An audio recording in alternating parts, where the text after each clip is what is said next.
ఓం నమ శివాయ. అందరికీ నమస్కారం అండి. 2026లో జనవరి 25వ తేదీన అంటే ఆదివారం రోజున రథసప్తమి రాబోతుంది. మరి రథసప్తమి రోజున ముందు రోజునే మీకు పూజా ఫలితం దక్కాలంటే మీరు ఖచ్చితంగా ఈ పనులు చేయాల్సిందే. ఓం సూర్యాయ నమః సూర్య జయంతిగా పిలిచే రథసప్తమి పర్వదినం మనకి ఎంతో పవిత్రమైనది. సూర్యుడు అంటేనే తేజస్సు, ఆరోగ్యం. ఆ స్వామి అనుగ్రహం మనపై ఉండాలంటే మనం ఆచరించే విధానం కూడా అంతే పవిత్రంగా ఉండాలి. పురాణాల ప్రకారం రథసప్తమి వ్రతంలో సగభాగం దానికి ముందు రోజు మనం పాటించే నియమాల మీదే ఆధారపడి ఉంటుందంట. మరి ఆ నియమాలు ఏంటి? ఉపవాసం ఎలా ఉండాలి? రేపటి పూజకు ఈరోజే ఏమేమి సిద్ధం చేసుకోవాలి అనే ముఖ్యమైన విషయాలన్నిటినీ కూడా ఇప్పుడు మనం ఈ వీడియో ద్వారా తెలుసుకుందాం. అలాగే మొదటిసారి మీరు మా ఛానల్ చూస్తున్నట్లయితే మా ఛానల్ సబ్స్క్రైబ్ చేసుకొని నన్ను సపోర్ట్ చేయండి. ఇక రథసప్తమి, దీనిని సూర్య జయంతి లేదా మాఘసప్తమి అని కూడా పిలుస్తారు. ఎందుకు అంటే ఈ పండగ రోజున ప్రత్యక్ష దైవం అనే సూర్య భగవానుని ఆరాధించడం వల్ల ఆరోగ్యం, ఐశ్వర్యం మరియు తేజస్సు సిద్ధిస్తాయని మన పురాణాలు చెప్తూ ఉన్నాయి. అయితే రథసప్తమి నాడు మనం చేసే పూజకు పూర్తి ఫలితం దక్కాలంటే దానికి ముందు రోజు నుండే కొన్ని కఠినమైన నిర్ణయాలు పాటించడం అత్యవసరం. శరీరాన్ని, మనసును పవిత్రం చేసుకోవడానికి ఈ షష్ఠ నియమాలను ఒక పునాది లాంటివన్నమాట. ఇక రథసప్తమికి ముందు రోజు అంటే మాఘశుద్ధ షష్ఠి నాడు తప్పనిసరిగా పాటించాల్సిన నియమాలు, చేయాల్సిన ఏర్పాట్ల గురించి ఇక్కడ మనం వివరంగా తెలుసుకుందాం. ఇక రథసప్తమికి ముందు రోజు పాటించాల్సిన అత్యంత ముఖ్యమైన నియమం ఆహారానికి సంబంధించినది. సూర్యభగవానుడికి సాత్విక గుణానికి ప్రతీక. ఆయనను పూజించే ముందు మనం శరీరం కూడా సాత్వికంగా ఉండాలి. షష్ఠి రోజున కేవలం ఒక పూట మాత్రమే భోజనం చేయడం ఉత్తమం.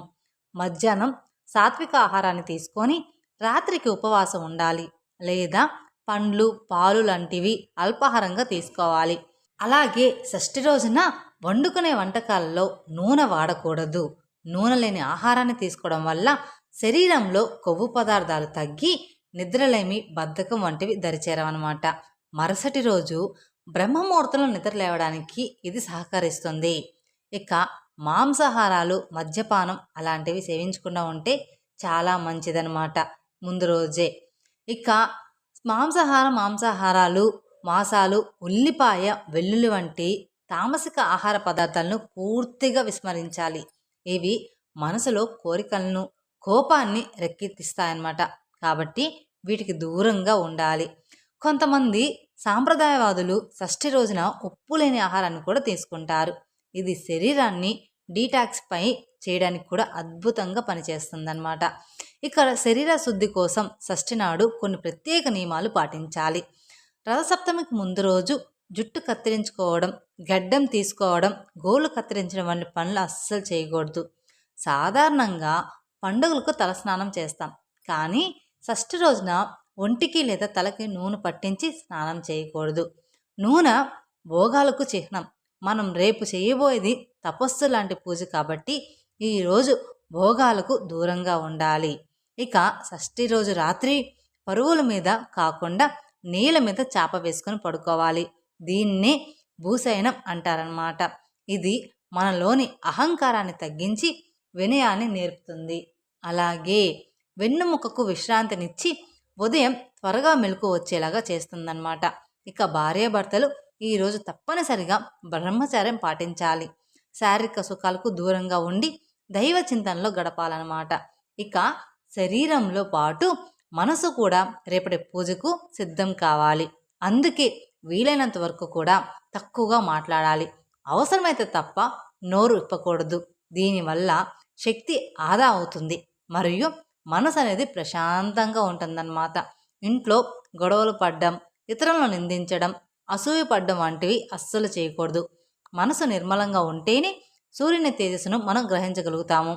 ఇక సాయంత్రం వేళ కాసేపు కళ్ళు మూసుకొని సూర్యభగవాన్ని లేదా మీ ఇష్టదైవాన్ని ధ్యానించాలి. ఇది ఏకాగ్రతను పెంచుతుందన్నమాట.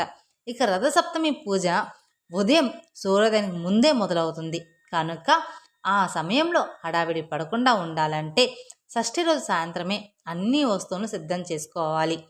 రథసప్తమి నాడు అతి ముఖ్యమైనది జిల్లేడి ఆకులు. తల మీద భుజాల మీద పెట్టుకొని స్నానం చేయడానికి 7 జిల్లేడు ఆకులు, 7 రేగుపళ్ళు, అక్షంతులు ముందు రోజు సేకరించి పెట్టుకోవాలి. ఉదయాన్నే వీటి కోసం వెతకడం కష్టం కాబట్టి షష్ఠి నాడే తెచ్చుకోవడం ఉత్తమం. సూర్యుడికి నివేదించి పరమాన్నం వండడానికి ఆవు పిడకలు మంట శ్రేష్టం అన్నమాట.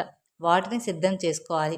ఇక నైవేద్యం పెట్టడానికి మరియు రథం అలంకరణ కోసం చిక్కుడు ఆకులు, చిక్కుడు కాయలు చాలా అవసరం. పాలు పొంగించుకోవడానికి ఒక కొత్త మట్టి కుండను లేదా ఇత్తడి పాత్రను కడిగి పసుపు కుంకుమను రాసి సిద్ధంగా ఉంచుకోవాలి. ఇక ఎర్రటి పూలు అంటే మందారం, ఎర్రచందనం, కుంకుమ, కర్పూరం, ఆవు నెయ్యి వంటివన్నీ ఒక చోట చేర్చుకోవాలి.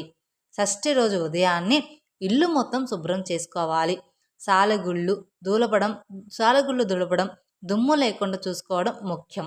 పూజా మందిరం ఖచ్చితంగా పూజా మందిరాన్ని శుభ్రం చేసి పటాలకు గంధం కుంకుమ అలంకరించాలి. సాయంత్రం వేళ ఇంటి ముందు తులసి కోట దగ్గర పేడతో అలికి రథం ముగ్గు వేయడానికి స్థలాన్ని సిద్ధం చేసుకోవాలి. బియ్య పిండితో రథం ముగ్గు వేయడం ఆచారం.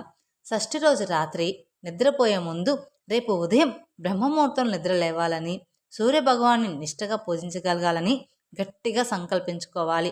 ఓ సూర్యదేవ, రేపు నీ జయంతి సందర్భంగా నిన్ను ఆరాధించడానికి నాకు శక్తినివ్వు, నా నిద్రను దూరం చెయ్యి అని ప్రార్థించి పడుకోవాలి.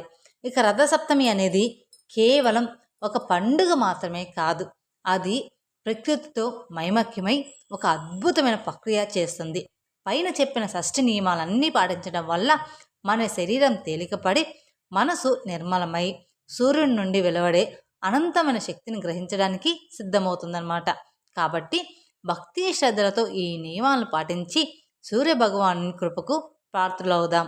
చివరగా ఒక ముఖ్య గమనిక, ఈ వీడియోలో మేం తెలియజేసిన విషయాలు ఏవి కూడా మా సొంత కల్పితాలు కావు. ఇవన్నీ కూడా మన పురాల నుంచి, మన పెద్దల నుంచి, పండితులు చెప్పిన మాటల నుండి సేకరించినవి మాత్రమే. మన సనాతన ధర్మం ఆచారాల వెనుక ఉన్న పరమార్థాన్ని మీకు తెలియజేయాలని చిన్న ప్రయత్నం నాదనమాట. ఈ వీడియో కనుక మీకు నచ్చినట్లయితే మరికొందరికి షేర్ చేయండి. అలాగే మొదటిసారి మీరు మా ఛానల్ చూస్తున్నట్లయితే మా ఛానల్ సబ్స్క్రైబ్ చేసుకొని నన్ను సపోర్ట్ చేయండి.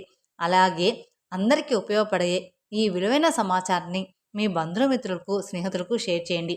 ఇలాంటి మరిన్ని ఆసక్తికరమైన ఆధ్యాత్మిక విషయాల కోసం, పూజా విధానాలు ఎప్పటికప్పుడు తెలుసుకోవడం కోసం మా ఛానల్ తప్పకుండా సబ్స్క్రైబ్ చేసుకోండి. పక్కనే ఉన్న బెల్ ఐకాన్ ప్రెస్ చేస్తే మా వీడియోస్ మొత్తం మీకు నోటిఫికేషన్ ద్వారా అందుతాయి. Thank you for watching my video. ఓం నమః శివాయ. అలాగే సర్వేజన సుఖినో భవంతు. ధన్యవాదాలు.